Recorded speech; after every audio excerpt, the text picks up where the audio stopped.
los datos duros y a quien saludo con mucho gusto en esta familia sin censura. ¿Cómo estás, maestro? Un abrazo. Estoy muy bien, querido Vicente, espero que tú también te encuentres bien, mejor, te mando un fuerte abrazo y pues listo aquí para abordar varios temas. Si tú me permites, déjame entrarle esto que dice Ricardo Anaya porque me parece una burrada. Yo creo que este personaje ni siquiera revisó en su momento los libros de texto gratuitos, porque si de omisiones se trata, de ideología se trata, hay que revisar esos viejos libros de texto gratuitos donde se omitió el 10 de junio de 1971, ese hecho sangriento, donde se omitió en los libros de texto gratuitos el 2 de octubre de 1968, la matanza en la Plaza de las Tres Culturas de Tlatelolco. Esas sí son omisiones absolutamente relevantes, y a mí me parece que esta inclusión que hace Marx Arriaga, el equipo que está trabajando, me parece denodadamente en la confección de los libros de texto gratuitos con respecto al fraude electoral de 2006, me parece fundamental, porque no es que se le haya aplicado al presidente López Obrador, al hoy presidente, sino que fue un golpe, uno de los tantos golpes a la democracia de este país, y por supuesto que nuestros niños y nuestras niñas tienen que saberlo, tienen que tener una idea muy clara de cómo se ha atentado en contra del pueblo de México, de la democracia y por supuesto cómo ha sido infectada las organizaciones que se supondría deberían velar por la democracia, como ha sido el Instituto Nacional Electoral, antes el Instituto Federal Electoral, etcétera, etcétera. Eso sí era ideología. Otto Granados Roldán, el palafrenero de Héctor Aguilar Camín, era el encargado de la Secretaría de Educación Pública, y ahí sí que le metían, él mismo lo confiesa en un libro que publicó justamente en Cali Arena, editorial de Héctor Aguilar Camín. Pero que no nos vengan, querido Vicente. Así es. Oye, quiero ofrecer una disculpa porque ya me está regañando una amiga aquí, que por ahí dije algo que no, un lapsus, propuestas, pues. No sé qué dije, que me equivoqué, pero me dice, se dice propuestas. Bueno, ofrezco una disculpa y bueno, para que vean que hasta en eso los leemos y hasta en eso, si cometemos una pifia, nos disculpamos cuando hay un error, mi querido Ricardo. El que nunca se va a disculpar es Vicente Fox, porque como ha sido exhibido en medios como Sin Censura, como ha sido exhibido por el propio presidente Andrés Manuel López Obrador en la mañanera, en lugar de disculparse, se lamenta por no haberse fregado bien al presidente Andrés Manuel López Obrador. Este tema de Fox y el desafuero contra López Obrador, más actual que nunca, Ricardo Sevilla. Absolutamente, y es algo que justamente tienen que conocer las nuevas generaciones, toda esta historia, toda esta trama de corruptelas que hubo alrededor, todos estos embates que tienen que ver con la esperanza frustrada de Vicente Fox. Hay que decirlo, hay que recordar, porque recordar, ya lo sabemos, no solamente es volver a vivir, sino volver a un escenario que nos impide volver a cometer los errores del pasado, y sobre todo en materia política. Usted recordará, público memorioso, el 2 de julio del año 2000, cuando Vicente Fox Quesada fue elegido presidente de México y se convirtió así en el primer mandatario federal del país que no provenía de las huestes del PRI. El panista, así se dijo y así se percibió, le arrebató el poder al PRI después de 70 años, 71 años para ser exactos, y fue saludado este sujeto en México y en muchas partes del mundo como el primer presidente que inauguraba o podría haber inaugurado una etapa democrática. Fox pudo lograr, y lo hemos comentado, en efecto, un cambio histórico. Eran las últimas elecciones del siglo XX. El llamado dedazo está muerto, llegó a decir pretenciosamente, jactanciosamente Ernesto Zedillo. Algunos lo creyeron, otros recelamos de la sinceridad del priista y creímos que podría haber un contubernio entre el PRI y el PAN. Y creo que no nos equivocamos, lamentablemente, lo había. Ahora, adicionalmente, Fox era un tipo, era y es lenguaraz, corto de miras y profundamente conservador. Lo vimos antes de que incluso se hiciera con el triunfo, porque en abril de 2000 Fox le envió, usted lo recordará, a la Conferencia del Episcopado Mexicano una carta con 10 puntos donde detallaba las acciones que prometía realizar en favor de la Iglesia Católica y otras iglesias cristianas en caso de llegar a la presidencia de la República, y ahí se mostró tal cual como es un conservador tremendo que dijo no al aborto, el respeto al derecho a la vida desde el momento de la concepción. Así se presentó. Eso encendió las alertas, pero el deseo de que el PRI se fuera era mayúsculo y Fox terminó ganando las últimas elecciones del siglo XX. Los recelos eran muchos, pero las esperanzas también. Sin embargo, las expectativas del pueblo de México pronto se estrellaron contra la realidad. Fox, nos dimos cuenta, no era solamente un mentiroso, un incompetente, un personaje inculto, también era un tipo corrupto y decepcionante. De hecho, uno de los primeros escándalos a los que Fox tuvo que hacer frente, usted lo recordará, fue al conocido Toalla Gate, luego de que Milenio revelara que Marta Sagún y Fox adquirieran más de 80, casi 90 toallas de todos los tamaños con un valor de $440 cada una. Pero no solo eso, también habían adquirido cortinas, sábanas, $17,000, $3,500. El tipo era y es una completa desilusión, y el único que se atrevió a criticarlo abiertamente y a exhibir sus ruinidades fue precisamente Andrés Manuel López Obrador, y eso caló hondo en el corazón del corrupto Fox. Por eso esencialmente quiso desaforarlo. El tema del Encino apenas fue un pretexto ideal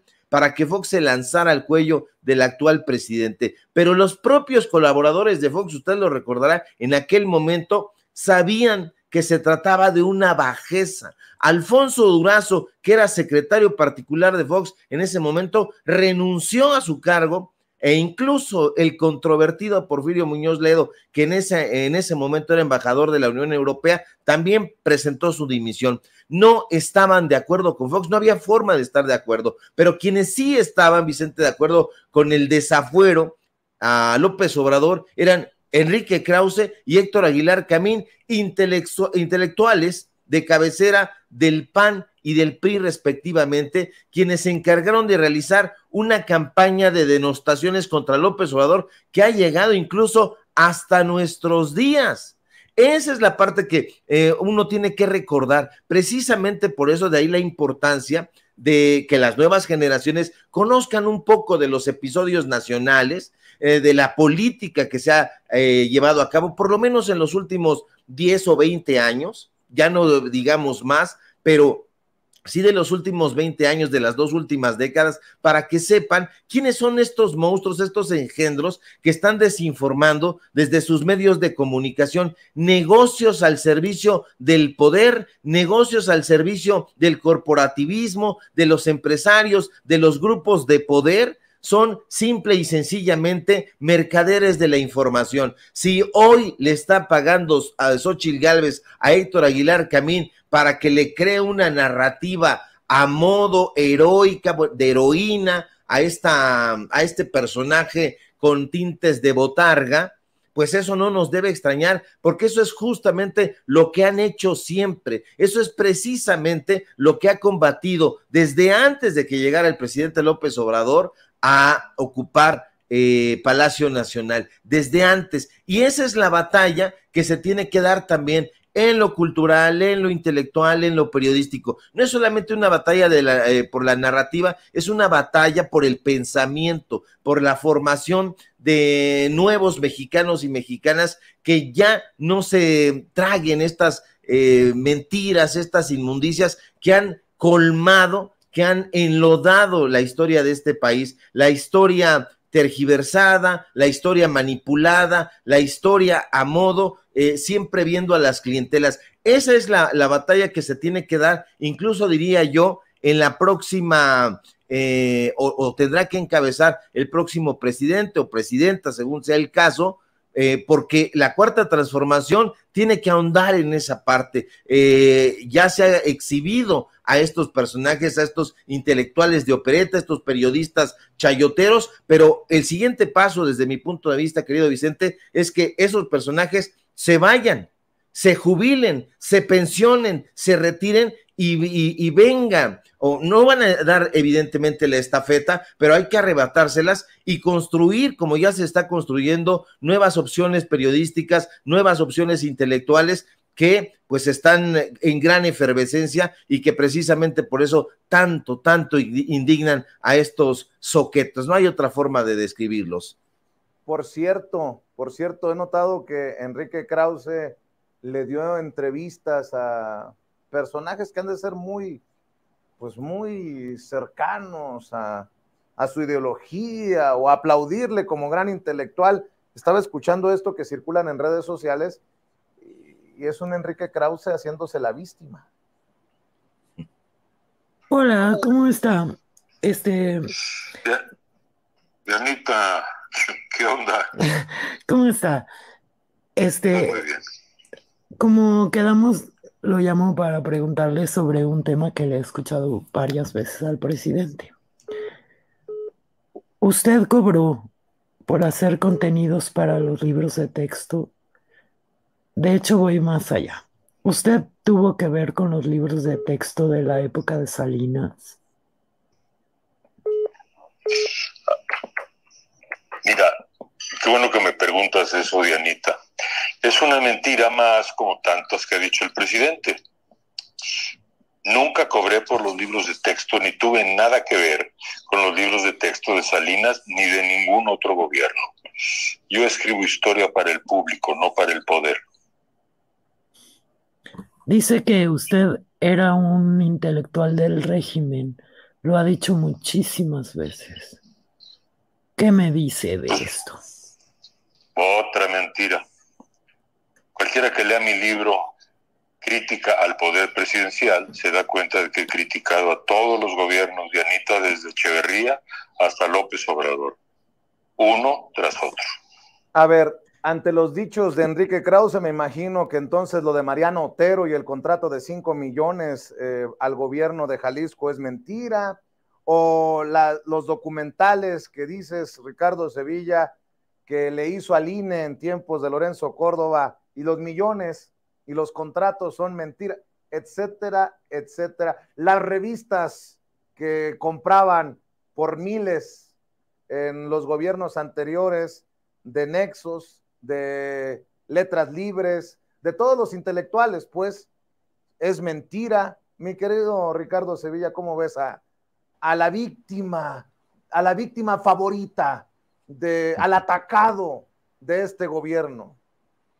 Me parece vergonzante la postura de Enrique Krause. Es un sujeto que en efecto ha cobrado millones en el gobierno de Jalisco, ahí precisamente por llamarle a Enrique Alfaro, su tocayo, el Mariano Otero mexicano. Lo presenta como perseguido, pero no solamente fue en el gobierno de Jalisco y en la Feria Internacional del Libro de Guadalajara, donde ha tenido también un buen nicho de clientes, sino también ha sido en el gobierno de Querétaro, en el gobierno de Guanajuato, en el gobierno de Chihuahua, en el gobierno antes del municipio de Chihuahua, lo dimos a conocer en el Instituto Nacional Electoral, sus influencias que ha tenido, que tienen que ver precisamente con estos trabajos, estos documentales a modo, con un supuesto tinte periodístico que no tienen, que le ha vendido al Tribunal Electoral del Poder Judicial de la Federación, que le ha vendido en su momento a las delegaciones, hoy alcaldías, que le ha vendido al gobierno federal. Acordémonos, por ejemplo, de ese producto que le hicieron, La Historia de las Democracias, que fue un trabajo encargado por el propio Lorenzo Córdoba, y donde entrevistaron a Porfirio Muñoz Ledo, a José Woldenberg y a todos estos personajes. Prácticamente en cada uno de sus trabajos encontramos ahí la huella ideológica de Enrique Krause, que fue un intelectual orgánico, Por supuesto que sí, lo sigue siendo, ya no del gobierno federal, pero sí de los gobiernos estatales y de los gobiernos municipales, lo sigue haciendo. Si usted entra a la página de Clio, la empresa de Enrique Krause, se va a dar cuenta, ahí vienen los documentales varios, porque algunos los han limpiado, entonces no los han colocado ahí, pero ahí viene una buena cantidad que le han hecho a la Coparmex, que le han hecho a Grupo México, que le han hecho a diferentes empresas,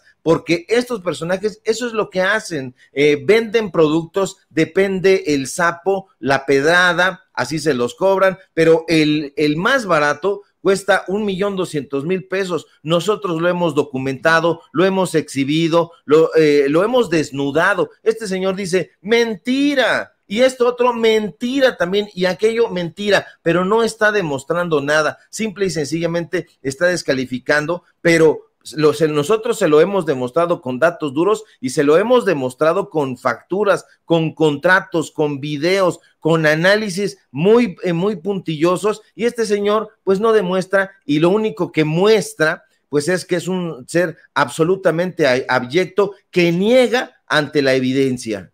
Oye, Ricardo, si te parece, lo que quede pendiente, mañana, maestro. Sí, mañana.